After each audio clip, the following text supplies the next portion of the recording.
Assalamu alaikum, dear students. I hope that you are doing well. This is lesson number 7. इसमें हम कर रहे हैं क्लास 12 की मैथमेटिक्स सिंध बोर्ड एक्सरसाइज 2.2 हमने लेसन नंबर 6 में कंप्लीट कर ली थी। इसमें हम एक्सरसाइज 2.3 स्टार्ट करेंगे। Before starting this exercise, you need to understand some basic terminology and some definitions.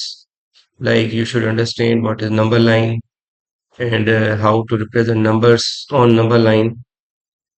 Secondly, you should know के इंटरवल्स यानी जो सबसेट्स होते हैं सेट ऑफ रियल नंबर्स के इंटरवल्स क्या होते हैं, open closed, semi open, semi close intervals. आपको एक्सरसाइज 1 में नजर आ रहे हैं इंटरवल्स। सो उसके बाद सीक्वेंस के बारे में सेकंड क्वेश्चन है, limit of the sequence, find the nth term of the in limit of the following sequences. तो सीक्वेंस के बारे में भी इंफॉर्मेशन आपको होनी चाहिए कि सीक्वेंस क्या होती है, उसकी nth टर्म और limit, what is limit of a sequence. तो कुछ डेफिनेशंस करेंगे, उसके बाद ये एक्सरसाइजेस अटेम्प्ट करेंगे। Let's start.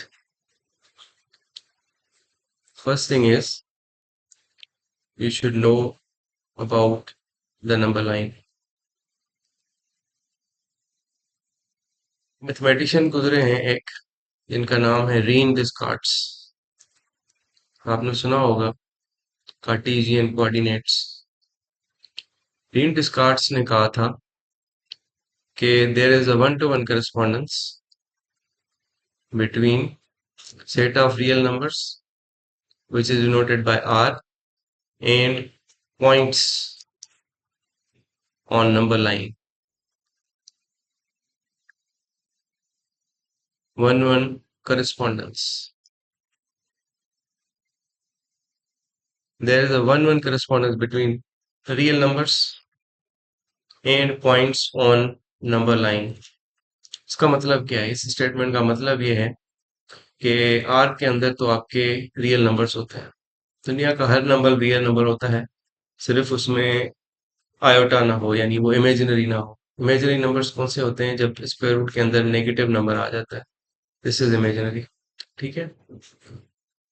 सो रीन डिस्कार्ड्स की स्टेटमेंट का मतलब ये है कि आप एक लाइन उठाएं। ये स्टेटमेंट बेसिकली ज्योमेट्री प्रोवाइड करती है रियल नंबर्स। इसने कहा कि अगर आप सेट ऑफ रियल नंबर में से कोई एक नंबर उठा दें, फर्ज करें मैं उठाता हूँ zero, zero belongs to R, तो इसके अगेंस्ट यहाँ पर एक पॉइंट होगा।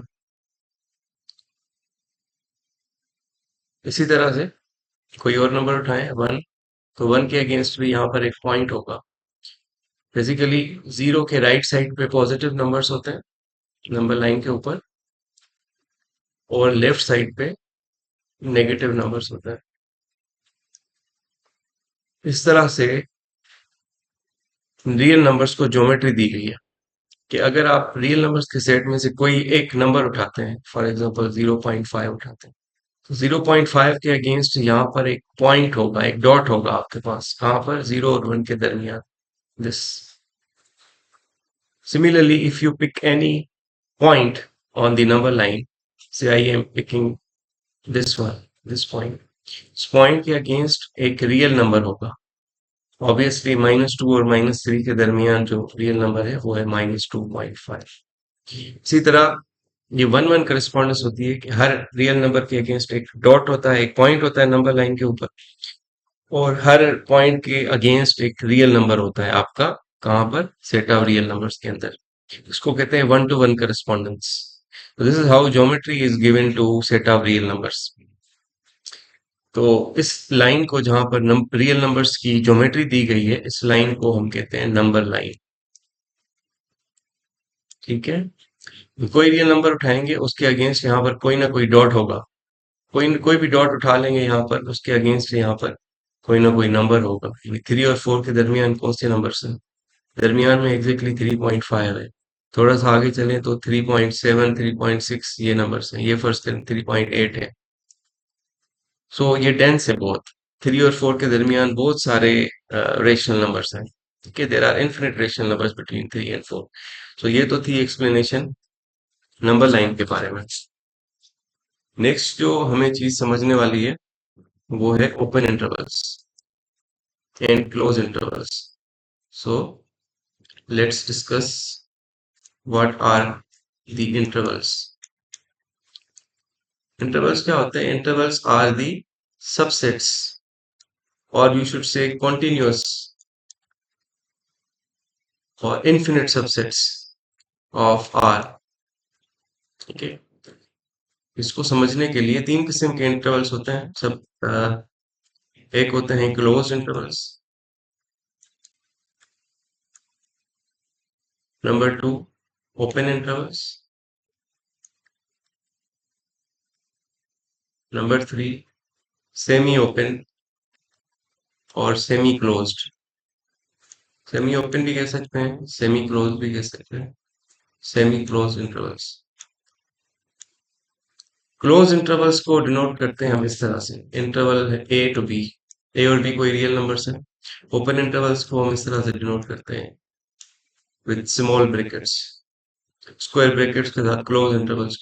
सेमी ओपन या सेमी क्लोज इस तरह से होते हैं, ए टू बी, लेफ्ट साइड से क्लोज है, राइट साइड से ओपन है, या फिर लेफ्ट साइड से ओपन, राइट साइड से क्लोज्ड। ठीक है, ये डिफाइन किस तरह से है? क्लोज इंटरवल ए बी की बात करें तो close interval A B is defined as all real numbers, it contains all real numbers x, ऐसे real numbers such that जो कि a और b के दरमियान हो, इंक्लूडिंग a एंड b। ऐसे रियल नंबर्स जो कि a और b के इन बिटवीन हो, x such that x belongs to r and x is greater than a and x is less than b or equal to b or equal to a। तो ये आपका denote करता है, define करते हैं इस तरह से क्लोज इंटरवल्स को। मिसाल से समझते हैं, फॉर एग्जांपल आपके नंबर लाइन पे ये पॉइंट्स हैं, तो क्लोज इंटरवल जो होगा, फॉर एग्जांपल आपका क्लोज इंटरवल है 0 से 2 तक। ठीक है, तो वो कौन से पॉइंट्स कंटेन करेगा? इसमें 0 शामिल है क्योंकि क्लोज इंटरवल है, और 2 भी शामिल है। क्लोज का मतलब है जो एंड पॉइंट्स हैं ये इसमें इंक्लूडेड हैं, यानी 0 और 2 दोनों इसमें बिलोंग करते हैं। तो 0 से लेके 2 तक जितने भी रियल वैल्यूज हैं ये सारे इस सेट में मौजूद हैं। तो इसको हम इससे डिनोट करते हैं, इस लाइन से।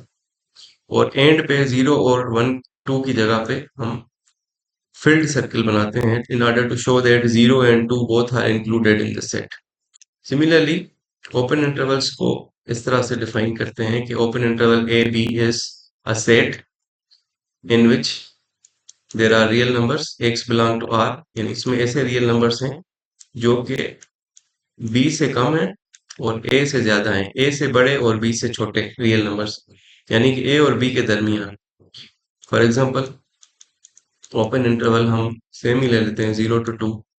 अब इसको नंबर लाइन पे किस तरह से शो कर सकते हैं? Open interval 0 to 2, again by drawing a line 0 1 2 3, 0 से लेके 2 तक ओपन इंटरवल है हमारे पास। तो 0 पे ओपन सर्कल बनाएंगे और 2 पे भी ओपन सर्कल बनाएंगे, एम्प्टी सर्कल। ये एम्प्टी सर्कल ये शो करता है कि 2 और 0 इसमें शामिल नहीं है। ठीक है, this is how you represent open interval. Similarly semi open या सेमी क्लोज इंटरवल्स किस तरह से डिफाइन कर सकते हैं हम? फॉर एग्जांपल ये सेमी ओपन कहें या सेमी क्लोज इंटरवल, ये राइट साइड से ओपन है और लेफ्ट साइड से क्लोज है, यानी कि इसमें ए मौजूद है, A is present in this but B is not present in this, B इसमें इंक्लूडेड नहीं है। तो इसको डिफाइन किस तरह से करते हैं? It contains all elements x such that x belong to R and x is less than B, यानी बी से छोटे नंबर्स और ए से बड़े नंबर, यानी ए और बी के दरमियान, बट ए इज इंक्लूडेड। तो यहाँ पर हम इक्वलिटी लगा देंगे कि ए इंक्लूडेड है इसमें। For example semi close semi open intervals को किस तरह से हम नंबर लाइन पे रिप्रेजेंट करते हैं?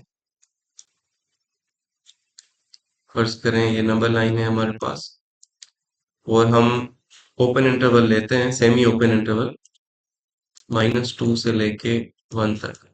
ये -2 लेफ्ट साइड से क्लोज है, राइट साइड से ओपन है। क्योंकि -2 इसमें इंक्लूडेड है तो -2 पे हम एक फील्ड सर्कल बनाएंगे। और कहाँ तक है? 1 तक। तो 1 पे हम एक ओपन सर्कल बनाएंगे और हम इनको ज्वाइन करेंगे, यानी ये सारी वैल्यूज कंटेन करता है इसमें। 0, -2 और 1 तक सारी वैल्यूज कंटेन करता है, लेकिन 1 इसमें इंक्लूडेड नहीं है। इसी तरह से अगर लेफ्ट साइड से ओपन हो और राइट साइड से क्लोज हो, मिसाल के तौर पर 0 से लेके 2 तक, ये भी सेमी ओपन है या सेमी क्लोज है। इसको हम किस तरह से ज्योमेट्रिकली रिप्रेजेंट कर सकते हैं, इसको मैं यहीं पे कर देता हूँ रिप्रेजेंट। 0 इसमें इंक्लूडेड नहीं है तो 0 पे एक ओपन सर्कल बनाएंगे और 2 पे एक फील्ड सर्कल बनाएंगे, which shows that 2 is included but 0 is not included. ठीक है? Right. Now when you know about intervals, okay, intervals are the subsets of the set of real numbers, continuous subsets. तो subsets या sets पे operations जो होती हैं, union, intersection, difference, complement, ये सारे ऑपरेशंस इंटरवल्स के साथ भी आप कर सकते हैं। For example, you have to perform this operation, union -2 to 7। इन दोनों इंटरवल्स का, यानी इन दोनों सेट्स का यूनियन कैसे कंप्यूट करेंगे आप? इसको यूनियन को कंप्यूट करने का इजी जो मेथड है अंडरस्टैंड करने के लिए, हम क्या करते हैं, इसको नंबर लाइन शो करते हैं। For example, this is number line. अब इसमें जो नंबर्स हैं हमने वहां तक शो करने हैं। ठीक है, सेंटर पे ले लेते हैं 0, 1। अब नंबर आपके 7 तक जा रहे हैं, 1, 2, 3, 4, 5, 6, 7, 8। ठीक है, लेफ्ट साइड पे -1, -2, -3, -4, -5। ठीक है, सबसे पहले हम क्या करेंगे, पहले सेट को यानी पहले इंटरवल को नंबर लाइन पे शो कर देंगे। ये है -4 से लेके इंफिनिटी तक। अब -4 इसमें लेफ्ट साइड से क्लोज्ड है तो -4 इंक्लूडेड है। तो हम -4 पे एक फील्ड सर्कल बनाएंगे, और क्योंकि ये इनफिनिट इंटरवल है, सेमी इनफिनिट, तो हम कहेंगे कि ये कॉन्टिन्यूसली इंक्रीज होता जा रहा है ना। ठीक है, -4 से इंफिनिटी तक इसमें सारी वैल्यूज इंक्लूडेड है, तो एंड नहीं हो रहा है। दूसरा इंटरवल है -2 से लेके 7 तक, यानी ओपन इंटरवल है। 2 भी इसमें इंक्लूडेड नहीं है और 7 भी इंक्लूडेड नहीं है। 2 से लेके 7 तक ये सारी वैल्यूज को कंटेन करता है, फ्रॉम 2 to 7। अब आप देखें इन दोनों जो लाइंस हैं, एक ये वाली लाइन जो कि 2 to 7 के लिए है, और एक ये वाली सेमी इंफिनिट लाइन जो कि -4 से इंफिनिटी तक के लिए है। इन दोनों का यूनियन कैसे करते हैं आप? अगर आपके पास यूनियन की डेफिनेशन मौजूद है, how to take union of two sets. अगर आपके पास दो सेट्स हैं ए, तो ए यूनियन बी की डेफिनेशन क्या है? It contains elements, all the elements x such that x belongs to a और x belongs to b। यानी दोनों सेट्स में जितने भी एलिमेंट्स हैं सारों को हमने कंबाइन करके रखना होता है।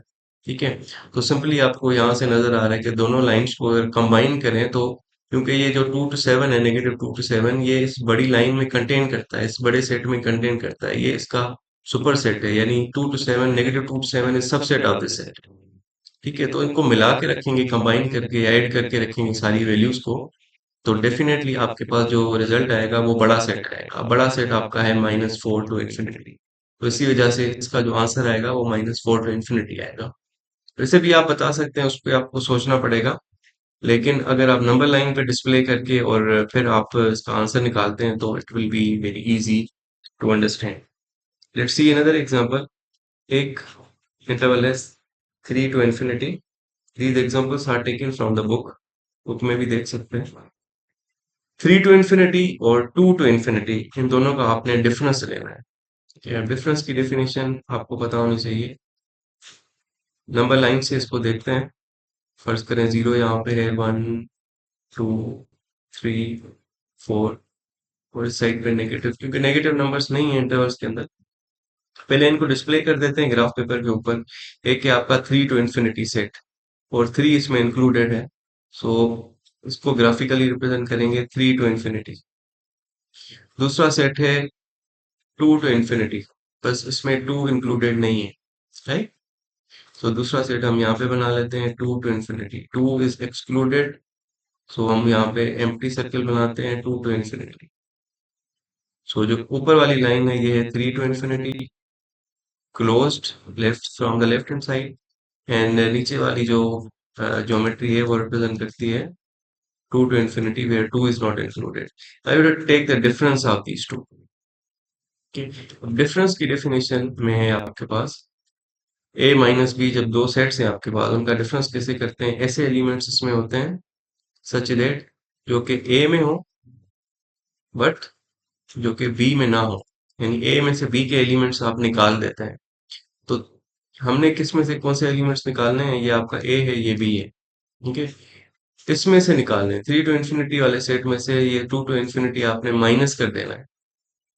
गौर से इसको देखें, 3 टू इन्फिनिटी में से 2 टू इन्फिनिटी, दोनों सेमी इन्फिनिट है। 3 टू इन्फिनिटी में से 2 टू इन्फिनिटी अगर निकाल देते हैं हम, तो आपके पास कुछ भी नहीं बचता, क्योंकि ये 2 to infinity is larger set, is larger set, ठीक है। स्मॉलर सेट में से लार्जर सेट आप निकाल देंगे, यानी 3 टू इन्फिनिटी आपका कंटेन करता है 2 टू इन्फिनिटी के अंदर, ये इसका सबसेट है 2 टू इन्फिनिटी। आपको यहाँ से नजर आ रहा होगा 3 टू इन्फिनिटी जो लाइन है वो छोटी लाइन है 2 टू इन्फिनिटी, यानी ये एक्स्ट्रा पोर्शन है इसके अंदर, ठीक है। सो इसी वजह से, क्योंकि इसमें कंटेन करता है 3 टू इन्फिनिटी 2 टू इन्फिनिटी में, तो 3 टू इन्फिनिटी में से 2 टू इन्फिनिटी सारा माइनस कर देंगे, तो बाकी बचेगा कोई भी पॉइंट नहीं इसके अंदर। तो इसी वजह से इसका जो रिजल्ट आना चाहिए वो आना चाहिए null set. So I hope you understand, ये दो ऑपरेशंस हमने की, एग्जांपल्स गिवन थी बुक के अंदर। उसके बाद नेक्स्ट जो नोशन है एक्सरसाइज में जाने से पहले, वो हमें पता होना चाहिए ये notion x tends to 0, what is the meaning of this, इसको कैसे रीड करते हैं, कैसे अंडरस्टैंड करते हैं। x टेंड्स टू a, इसका क्या मतलब है, x टेंड्स टू इन्फिनिटी या x अप्रोचेस टू इन्फिनिटी, इसका क्या मतलब है, इसको अंडरस्टैंड करते हैं। तो सबसे पहले रीड किस तरह से करते हैं, इसको हम रीड करते हैं, should read it as x tends to 0 या फिर x approaches to 0।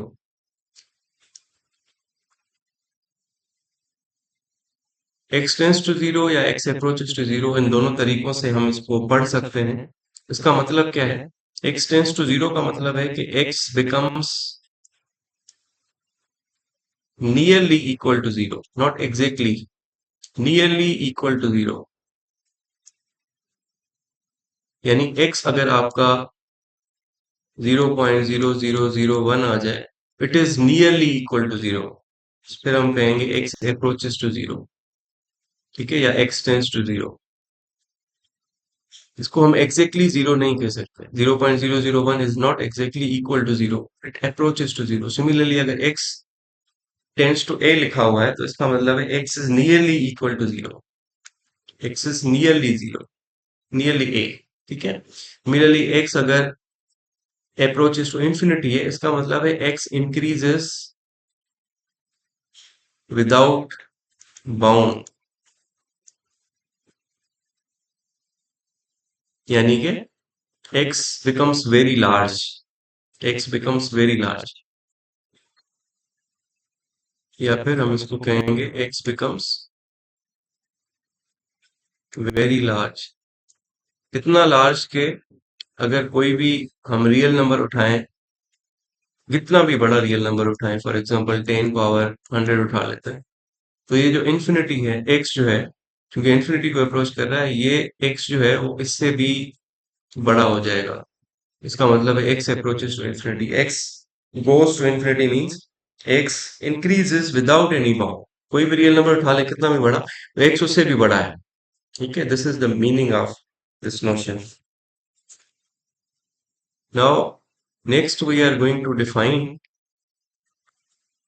जब आपको मतलब पता चल गया tends to infinity, tends to A या अप्रोचेस टू ए का, अब नेक्स्ट टॉपिक में हम हमें डिफाइन करना है कि what is sequence sequence of real numbers and limit of a sequence क्या होती है। हम बढ़ के आए हैं, सीक्वेंस के बारे में हमें पता है, sequence of real numbers a0, a1, a2, and so on. This denotes a sequence, and it is denoted, it can be also denoted by this an. हम सिर्फ इसमें nth टर्म रखते हैं कर्ली ब्रैकेट्स के अंदर, और ये क्या चीज है, sequence of real numbers. Sequence of real numbers is denoted by this और दिस। इसकी डेफिनेशन क्या है? डेफिनेशन ये है कि it is a function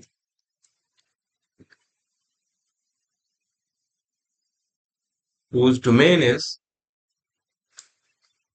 set of natural numbers, यानी इसकी डोमेन जो है वो सेट ऑफ नेचुरल नंबर्स है। सेट ऑफ नेचुरल नंबर्स क्या है? 1 2 3। ऐसा फंक्शन जिसकी domain set of natural numbers हो उसको हम कहते हैं सीक्वेंस। ठीक है, और अगर सीक्वेंस की टर्म्स की जो वैल्यूज हैं वो रियल हैं तो हम कहते हैं real sequence, right. For example, we have a sequence 1 1/2 1/3 1/4 1/5 and so on. This is a real sequence, and its general term or nth term is 1/n. Because when you put n equal to 1, you get the first term. When you put n equal to 2, you get the second term. When you put n equal to 3, you get third term, and so on, where n belongs to set of natural numbers. This is called the nth term or general term of the sequence. Okay. And what is the limit of a sequence? Now we will understand what is the meaning of limit of a sequence. Limit of a sequence means, let's write here, limit of sequence. What is limit of sequence? If we say if the nth term or general term goes closer to L, where L is any real number. If nth term approaches L when n becomes very large, when n approaches to infinity, we say that the limit of this sequence is L. ठीक है, यानी अगर n increase होता जाता है without bound और A N आपका जो nth टर्म है वो किसी रियल नंबर को अप्रोच करता है, किसी फिक्स्ड रियल नंबर को, तो हम कहते हैं कि भाई इसकी जो लिमिट है वो l है। फॉर एग्जांपल, ये जो एग्जांपल हमने उठाई है 1/n, इसकी लिमिट जो है वो क्या होगी, वो हम कैसे चेक करेंगे? हम सिंपली ये करेंगे कि हम लिमिट ले लेंगे n गोज टू इंफिनिटी।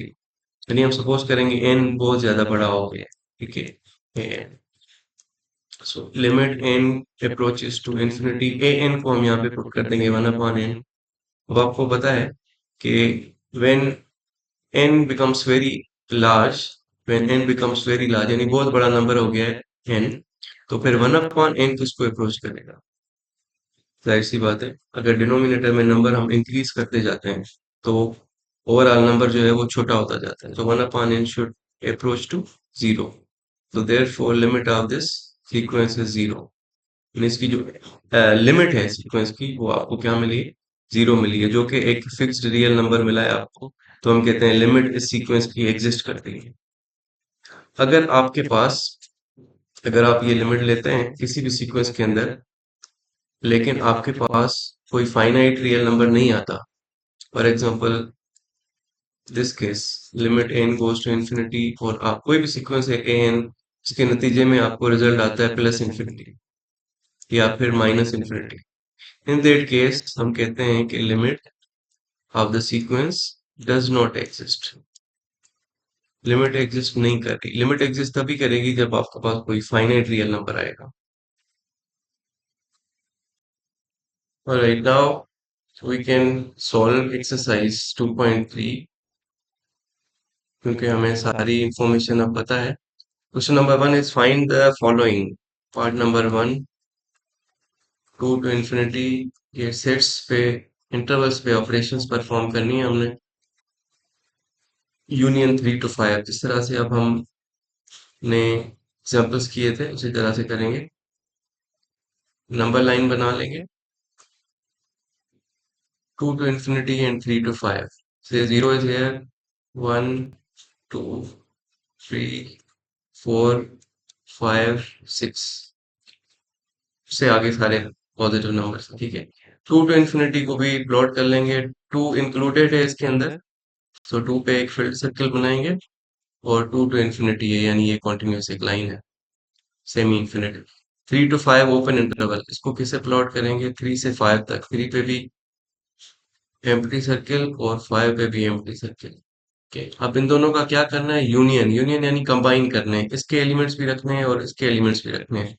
तो ऑब्वियसली 3 to 5 आपको नजर आ रहा है कि इसमें कंटेन कर रहा है सारा का सारा, तो इसका आंसर क्या आना चाहिए, सिंपली जो बड़ा सेट है वो आना चाहिए, यानी it should be 2 to infinity। So this is the answer of this part. Let's see part number 2। ये बहुत इजी होते हैं, आप अगर इसको प्लॉट कर लेते हैं तो इट बिकम्स वेरी इजी। 2 पे ओपन है, 2 to infinity, this is second part. Again हम क्या करेंगे, नंबर लाइन पे इनको डिस्प्ले कर लेंगे, 0, 1, 2, 3, -1, -1। पहला जो सेट है आपका वो है -1 से 1 तक, क्लोज इंटरवल है, यानी -1 भी इंक्लूडेड है, 1 भी इंक्लूडेड है, इनको ज्वाइन कर लेंगे। ये आपका बन गया -1 to 1 close interval. 2 to infinity, 2 पे ओपन है, तो 2 पे ओपन सर्किल बनाएंगे, 2 to infinity। अब -1 to 1 में से हमने सेपरेट करना है ये, ठीक है। अब आपको नजर आ रहा है ये -1 to 1 में 2 to infinity कंटेन ही नहीं कर रहा, 2 to infinity आगे है, तो 2 to infinity -1 to 1 में से माइनस कर लेंगे तो इसमें कोई भी एलिमेंट इसका नहीं है, 2 to infinity का कोई भी एलिमेंट इसमें अवेलेबल नहीं है, तो क्या सेपरेट करेंगे, कुछ भी नहीं सेपरेट करेंगे, पूरा का पूरा रिजल्ट आ जाएगा -1 to 1। This is the answer of the second part. Let's C another part, part number 3, 5 to infinity intersection, यानी इंटरसेक्शन का मतलब आपको पता होना चाहिए कॉमन एलिमेंट्स, और 3 to 6 नंबर लाइन पे इनको डिस्प्ले करेंगे। से 0 इज हेयर, 1, 2, 3, 4, 5, 6 तक वैल्यूज है मैक्सिमम, और मिनिमम -3 तक, -1, -2, -3, दोनों को रिप्रेजेंट करेंगे। 5 to infinity है, 5 एक्सक्लूडेड है, तो 5 पे हमने एम्प्टी सर्किल बनाना है, 5 पे एम्प्टी सर्किल, ये हो गया 5 to infinity। और दूसरा इंटरवल है -3 से 6 तक, और ओपन इंटरवल है ये भी, -3 पे ओपन, और कहाँ तक, 6 तक ओपन, ठीक है, 6 भी इंक्लूडेड नहीं है इसके अंदर। तो इन दोनों का कॉमन पोर्शन हमने देखना है, कॉमन पोर्शन कौन सा है, ये वाला पोर्शन कॉमन है। Let me represent it by another different color। सो ये जो पोर्शन है, ये वाला कॉमन। अब दोनों जो सबसेट्स हैं इसमें 5 अवेलेबल नहीं है, इसमें -3 भी नहीं है, -6 भी नहीं है अवेलेबल इंक्लूडेड, ठीक है। तो -6 और 5 की टेंशन नहीं लेनी, ये आपके पास है ही नहीं। तो इसका मतलब है कॉमन पोर्शन आपको क्या नजर आ रहा है, सिर्फ 5 और 6 के दरमियान वाला पोर्शन, 5 और 6 को छोड़ के। तो इन दोनों का इंटरसेक्शन आपके पास सिंपली आ जाएगा open interval 5 to 6। I hope you understand. Next हमारा जो क्वेश्चन है, नेक्स्ट पार्ट, वो बिल्कुल ही इजी है, इनकी तरह ही है। क्लोज इंटरवल 3 to 5 में से सेपरेट करना है ओपन इंटरवल 3 to 5। सो उनको भी सिंपली वैसे ये नजर आ रहा है, आप डायरेक्टली भी कर सकते हैं। 3 to 5 क्लोज इंटरवल है, यानी इसमें 3 और 5 अवेलेबल है, ठीक है, और 3 और 5 के दरमियान सारी वैल्यूज, इसमें सिर्फ वो वैल्यूज हैं जो 3 और 5 के दरमियान में है, 3 से बड़ी और 5 से छोटी वैल्यूज। तो जब इनका डिफरेंस करेंगे तो आपको आंसर आना चाहिए सिर्फ 3 और 5, डिस्क्रीट सेट आना चाहिए। नंबर लाइन पे भी देख लेते हैं, नंबर लाइन पे फर्स्ट करें ये 0, 1, 2, 3 4 5। तो पहले ये वाला सेट प्लॉट करते हैं, 3 to 5 क्लोज इंटरवल, यानी यहाँ पर फील्ड सर्किल होगा आपके पास, ये यहाँ तक है। ठीक है, एक्स्ट्रा पोर्शन को मिटा देते हैं। और दूसरा जो इंटरवल है आपका वो 3 to 5 ओपन है, यानी ये ओपन। अब क्लोज इंटरवल में से ये ओपन इंटरवल माइनस कर देंगे, तो ये दरमियान वाली वैल्यूज जो है ये सारी हमें माइनस करनी पड़ेंगी, बाकी आपके पास एंड पॉइंट्स ही बचेंगे। ठीक है, इसीलिए इसका आंसर जो होना चाहिए वो 3 to 5 डिस्क्रीट 3,5, यानी 3 डिफरेंस में सिर्फ 3 आएगा और 5 आएगा। ठीक है, similarly let's solve other questions. Question 1 का ही part number 5, 1 to 10 close interval, intersection 3 to 11 close interval. आपको एक्सपीरियंस हो जाएगा तो आप नंबर लाइन के बगैर भी इसको सोल्व कर सकते हैं। ठीक है, अब इसमें सारी पॉजिटिव वैल्यूज हैं, जीरो हम यहाँ पे रख लेते हैं। 0 1 2 कहाँ तक जाना है, 11 तक।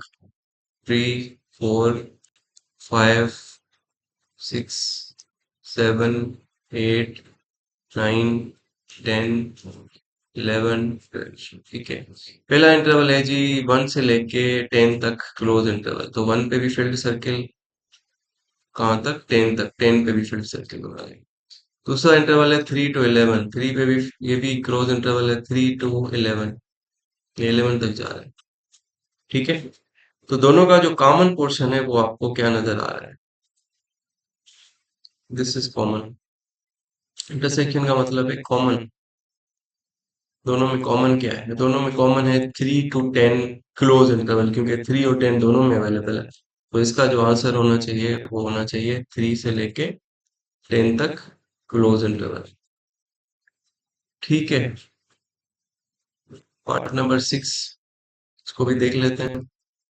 जब सारे देख लिए तो उसको भी देख लेते हैं। Minus infinity to 5 minus minus infinity to 3, number line बना लेते हैं। माइनस इंफिनिटी टू 5 और माइनस इंफिनिटी टू 3, प्लस करें जीरो यहाँ पे, 1 2 3 4 5, मैक्सिमम 5 तक वैल्यू जा रही है और मिनिमम माइनस इंफिनिटी तक। तो ये ओपन इंटरवल है, 5 इसमें इंक्लूडेड नहीं है। ठीक है, तो 5 पे हम क्या करेंगे, एक एम्प्टी सर्किल बनाएंगे और इसका मतलब है ये लेफ्ट साइड पे इस तरह से 5 टू इंफिनिटी। दूसरा सेट है 3 टू नेगेटिव इंफिनिटी, या negative infinity to 3, negative infinity से लेके 3 तक, दिस वे। अब हमने क्या करना है, ये नीचे वाली लाइन में से ऊपर वाली लाइन माइनस कर देनी है। ठीक है, तो जो कॉमन पोर्शन है वो निकाल देंगे हम।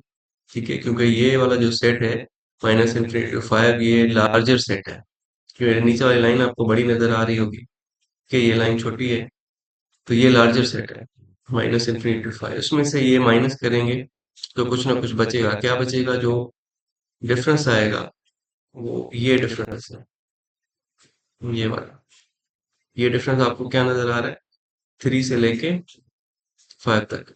लेकिन इसमें आपने एक बात का ख्याल रखना है कि जब इसमें से ये हम निकालेंगे तो 5 तो नहीं निकल रहा, क्योंकि 5 तो उस ऊपर वाली लाइन में है ही नहीं।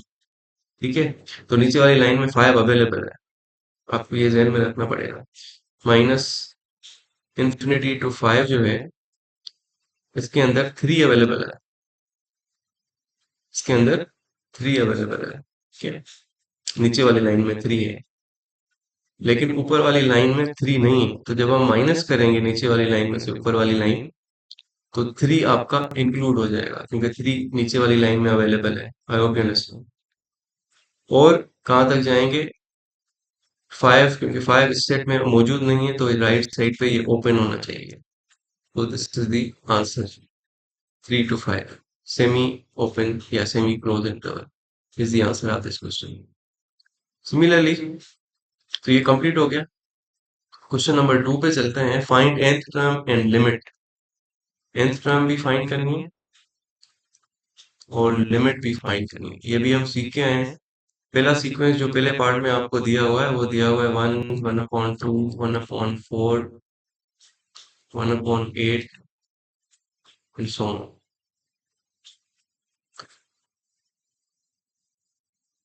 So first of all, you need to find the nth term of this sequence. इसकी क्या nth टर्म बनेगी, इसको समझने के लिए हम क्या करेंगे, सीक्वेंस को इस तरह से लिख लेंगे। 1 को हम लिख सकते हैं 1/2 पावर 0। नीचे 2 की पावर्स इंक्रीज होती जा रही हैं। सेकंड टर्म में इसको मैं लिख सकता हूँ 2 पावर 1। 2 पावर 1 2 ही होता है। 1/4 को हम लिख लेंगे 1/2 पावर 2। 1/8 को हम लिख लेंगे 1/2 पावर 3। 2 power 3 is 8। तो अब आपको नजर आ रहा है कि इसकी जो nth टर्म है तो वो है, न्यूमरेटर में 1 ही है, नीचे 2 पावर 0 से स्टार्ट हो रहा है। इसका मतलब है 2 पावर n तो नहीं है, 2 पावर n होना चाहिए तो 2 पावर 1 से स्टार्ट होना चाहिए। नीचे है 2 power n - 1। This is the required general term of the given sequence. Second question है कि लिमिट ऑफ द सीक्वेंस भी फाइंड करनी है। अब लिमिट कैसे फाइंड करेंगे, सिंपली आपने लिखना होता है कि लिमिट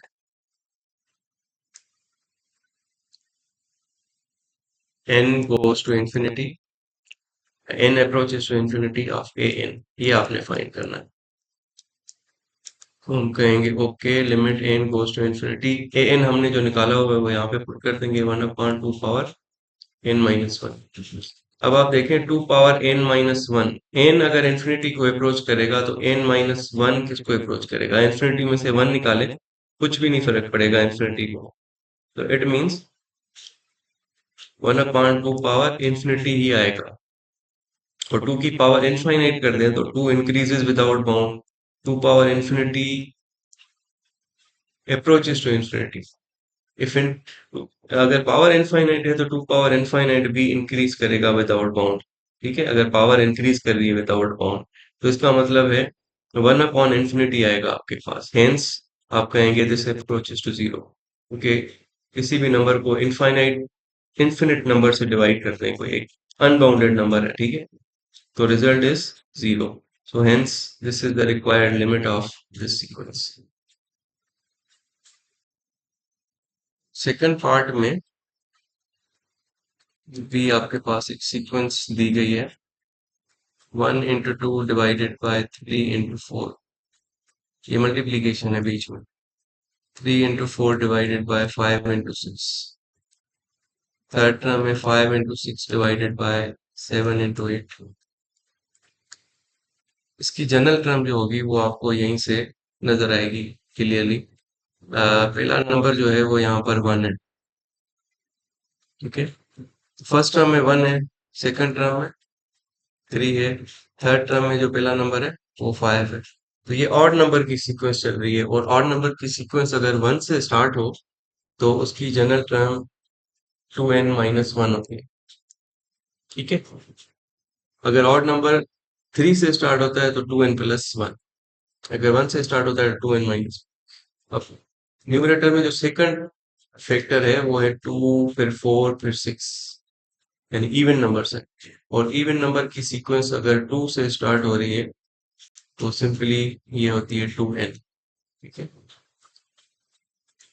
डिनोमिनेटर में जो पहला फैक्टर है वो है 3, सेकंड टर्म में 5, फिर 7। ये ऑड सीक्वेंस चल रही है। तो ऑड सीक्वेंस अगर 3 से स्टार्ट हो तो उसकी जनरल टर्म होती है 2n+1, क्योंकि 1 1 पुट करेंगे तो 3 आएगा इसमें, यानी 3 से स्टार्ट होगी। इसमें 1 पुट करेंगे तो 1 आएगा, ठीक है, यानी 1, ये 1 से स्टार्ट होगा, ये 3 से स्टार्ट होगा। फाइनली आखिरी जो नंबर है 4, 6, 8, 4 से स्टार्ट हो रहा है। ये इवन सीक्वेंस चल रही है लेकिन 2 से स्टार्ट नहीं हो रही, 4 से स्टार्ट हो रही है। तो इसका मतलब है ये होना चाहिए 2n+2। 1 पुट करने से 4 आना चाहिए, n की जगह 1 पुट करें तो 4 आ रहा है। तो this is how you make the nth term of sequence. Okay, this is the required nth term. This was easy. Now we also have to find the limit of this sequence. तो limit कैसे हमें मिलेगी, हम कहेंगे limit n approaches to infinity an, ये हमने calculate करना है। Limit n approaches to infinity, और an जो आपको दिया हुआ है उसमें वो आप रख लें यहाँ पे पहले 2n - 1, 2n divided by 2n plus 1 and 2n plus 2। अब सब में 2n जो पहला टर्म है वो कॉमन है, इस ब्रैकेट में से 2n कॉमन निकालें तो आपके पास यहाँ पे हम लिख देंगे limit n goes to infinity. 2n common निकालें तो 1 माइनस 1/2n बचता है, क्योंकि 1 के साथ नहीं है तो डिवाइड में आ जाएगा, ये 2n से डिवाइडेड बाय इस ब्रैकेट में से भी 2n कॉमन निकाल लें तो आपके पास आएगा 1 प्लस 1/2n। इस ब्रैकेट में से भी 2n कॉमन निकालें, यहाँ पे रख लेते हैं तो 2n तो कॉमन आ गया 1, 2 के साथ 2n नहीं है तो 2 डिवाइडेड बाय 2n इस तरह से आ जाएगा। ठीक है, अब 2n cancel, 2n cancel, okay, ये कैंसिल हो जाएंगे सारे। उसके बाद हम लिमिट अप्लाई कर देंगे, लिमिट अप्लाई करेंगे आपको नजर आ रहा है कि सब सारी ब्रैकेट्स में ये 1/2n अवेलेबल है, 2n डिनोमिनेटर में है, n कहीं पर भी न्यूमरेटर में नहीं है। अब n अप्रोचेस टू इंफिनिटी है, यानी इट इंक्रीजेस विदाउट बाउंड, तो 1/2n के साथ क्या होगा, 1/2n should approach to zero.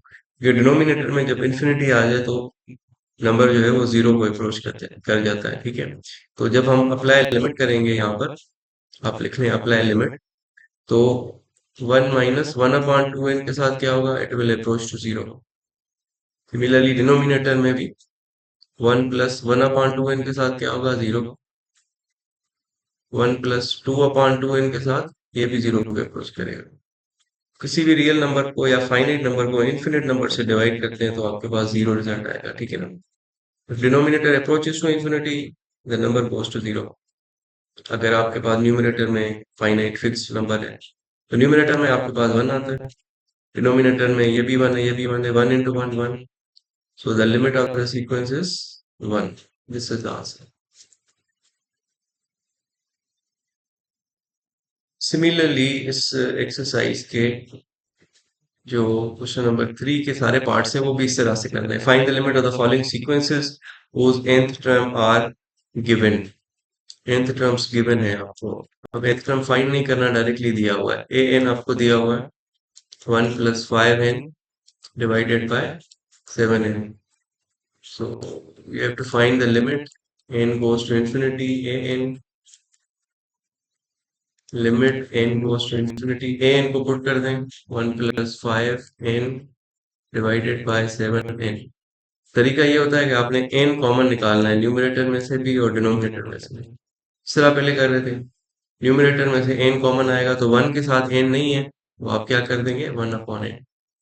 5n के साथ n है तो n निकल गया तो बाकी क्या बचा 5 डिवाइडेड बाय 7n। यहाँ से तो ऑलरेडी कॉमन ही है, कॉमन निकाल के आप इस तरह से कैंसिल करते हैं। उसके बाद आप कर देंगे apply limit, when n goes to infinity 1/n will go to 0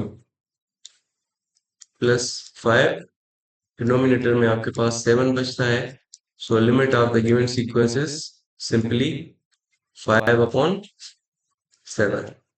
so the answer of this question is 5/7। this is easy। Similarly part number 2 देख लें। पार्ट नंबर 2 में आपके पास nth टर्म या जनरल टर्म गिवन है 3n minus 1 n power 4 minus n divided by n square plus 5 divided by n cube minus 7। अब आपने इस तरह के सवालों में करना ये होता है कि हमने लिमिट फाइंड करनी है, n goes to infinity an, limit n goes to infinity an, ये आपके पास गिवन है। अब न्यूमरेटर में आप देखें जो भी ब्रैकेट में n की हाईएस्ट पावर है ना वो कॉमन ले लें, पहली के ब्रैकेट में n की पावर 1 है वो कॉमन ले लें तो बाकी 3 माइनस 1/n आ जाएगा, क्योंकि 1 के साथ n नहीं कॉमन निकाला है तो डिवाइड में देना पड़ेगा। दूसरी ब्रैकेट में n पावर 4 है हाईएस्ट तो n पावर 4 कॉमन निकाल लें, 1 बचेगा माइनस n/n पावर 4, जो चीज नहीं है वो डिवाइड कर दें, डिवाइडेड बाय डिनोमिनेटर में n स्क्वायर कॉमन ले लें, बाकी बचेगा 1 प्लस 5/n स्क्वायर। दूसरी ब्रैकेट में से n क्यूब कॉमन निकालें, n क्यूब, बाकी बचेगा 1 माइनस 7/n क्यूब। अब देखिए न्यूमरेटर में n की पावर 1 n की पावर 4 टोटल कितनी पावर बन गई 5। नीचे भी n की पावर 2 n की पावर 3, क्योंकि मल्टीप्लिकेशन में पावर्स ऐड होती हैं तो ऊपर भी n5 आएगा नीचे भी n5, दोनों कैंसिल कर सकते हैं आप। जब दोनों कैंसिल हो जाएंगे तो आप क्या करेंगे, आप डायरेक्टली अप्लाई लिमिट कर देंगे। अप्लाई लिमिट करने से क्या होगा, पहली ब्रैकेट में आपके पास आएगा 3 माइनस 1/n 0, क्योंकि n इन्फिनिटी को अप्रोच करेगा तो 1/n 0 को अप्रोच करेगा। इसी तरह से n/n 4 है तो एक्चुअली 1/n 3 है, तो when n goes to infinity 1/n power 3 goes to 0, तो यहाँ पर भी 0 है। डिवाइडेड बाय सिमिलरली डिनोमिनेटर में भी 1 प्लस 0 और 1 माइनस 0 इस तरह से आ जाए कि after applying limit, limit apply होगी न्यूमरेटर में आपके पास 3 आता है, नीचे 1 आता है, तो the answer is 3। This is how you do it. Now last question, last part है इस क्वेश्चन नंबर 3 का, इसको यहीं पे हम लिख लेते हैं। Part number 3 of question 3। nth term आपको दिया हुआ है n+1 factorial divided by n factorial minus n+1 factorial. सबसे पहले तो आपको पता होना चाहिए फैक्टोरियल नोटेशन का। 5 फैक्टोरियल का क्या मतलब है? 5 factorial is actually the product of first 5 natural numbers, 5 4 3 2 1। n factorial is the product of first n natural numbers, यानी n minus 1 कहाँ तक जाएंगे 1 तक, product of first n natural numbers, ठीक है। तो उसके बाद अब हम यहाँ पे इसको सिंप्लीफाई कर लेंगे, पहले आप पहले सिंप्लीफाई कर लें, लिमिट बाद में ले लें। n+1 फैक्टोरियल को मैं ऐसे लिख सकता हूँ n+1 इंटू n फैक्टोरियल। देखें 5 फैक्टोरियल को मैं ऐसे लिख सकता हूँ 5 इंटू 4 इंटू 3 इंटू 2 इंटू 1, ये था। तो ये आपके जो लास्ट 4 नंबर्स हैं इनको मिला के 4 फैक्टोरियल बनता है, तो इसको मैं 5 इंटू 4 फैक्टोरियल लिख सकता हूँ, या फिर 5 इंटू 4 इंटू 3 फैक्टोरियल, कहीं पर भी जाके मैं फैक्टोरियल लगा दूँ, इस तरह एक्सप्रेस कर सकते हैं। क्योंकि n+1 बड़ा नंबर है n से, तो n+1 फैक्टोरियल को मैं लिख सकता हूँ n+1 इंटू n फैक्टोरियल, एक कम करके, ठीक है। इस तरह से n फैक्टोरियल सेम रखें, नीचे भी n+1 फैक्टोरियल को मैं ऐसे लिख सकता हूँ n+1 इंटू n फैक्टोरियल। इस तरह रखने की वजह यह है कि n फैक्टोरियल आपका डिनोमिनेटर में कॉमन आ जाएगा। कॉमन आ रहा है n फैक्टोरियल डिनोमिनेटर से, यहाँ पर भी है और यहाँ पर भी है, कॉमन आ जाएगा। बाकी आपके पास बचेगा 1 माइनस n+1, इस तरह से डिनोमिनेटर में, तो ये सिंप्लीफाई हो जाएगा। उसके बाद आप क्या करेंगे, n फैक्टोरियल को n फैक्टोरियल के साथ कैंसिल करते हैं। न्यूमिनेटर में आपके पास बचता है n+1 फैक्टोरियल, और डिनोमिनेटर में ये सिंप्लीफाई कर लेंगे 1 माइनस n-1 भी 1 कैंसिल हो जाएगा, बाकी बचेगा माइनस n। सो ये बचेगा आपके पास n+1 फैक्टोरियल, ये माइनस मैंने ऊपर रख दिया है, डिवाइडेड बाय n। ये हमने an को अभी सिंप्लीफाई कर दिया है। अभी हम लिमिट अप्लाई करेंगे सिंप्लीफाई करने के बाद, लेट्स अप्लाई लिमिट। अच्छा n+1 फैक्टोरियल नहीं था, क्योंकि n+1 को मैं यहाँ पर एक थोड़ा सा गड़बड़ हो गई, n+1 को मैंने n+1 इंटू n फैक्टोरियल कर दिया था, यानी ये यहाँ पे ये फैक्टोरियल नहीं है, कि ये फैक्टोरियल नहीं है। न्यूमिनेटर में आपके पास बचता है n+1 और डिनोमिनेटर में n, ठीक है। अब आप इसकी लिमिट ले सकते हैं, और take limit n goes to infinity an, ये इक्वल होगा limit n goes to infinity, an को हमने इसमें सिंप्लीफाई कर दिया, minus n+1 divided by n, right. अब उसी तरह से सिंप्लीफाई करना है, न्यूमरेटर में से भी n की बड़ी पावर कॉमन निकालेंगे, और डिनोमिनेटर में से n ही है, न्यूमरेटर में n कॉमन निकालें तो 1 + 1/n लिख सकते हैं इसको। डिनोमिनेटर में n ही पड़ा हुआ है, n cancel. Now you will apply limit, limit apply करें तो आपके पास आता है -1 + 0, डिनोमिनेटर में 1 ही है, so the answer is -1। This is the required limit of the given sequence. अब इस लेक्चर में हमने क्वेश्चन नंबर 3 तक किया है सॉल्व, आगे हमें करना है लिमिट ऑफ द फंक्शंस। उसको अंडरस्टैंड करने के लिए कुछ हमें स्पेशल लिमिट्स कंप्यूट करनी पड़ेंगी और फिर हम नेक्स्ट लेसन नंबर 8 में कंप्लीट एक्सरसाइजेस इंशाल्लाह सॉल्व करेंगे। Thank you so much guys. अगर आपने अभी तक सब्सक्राइब नहीं किया मेरा चैनल तो सब्सक्राइब कर लें, और अगर आपको अच्छी लगती है मेरी वीडियोस तो काइंडली लाइक कर दें और अपने फ्रेंड्स के साथ भी शेयर करें ताकि वो भी इससे फ़ायदा उठा सकें। Thank you so much. अल्लाह हाफ़िज़। Take care.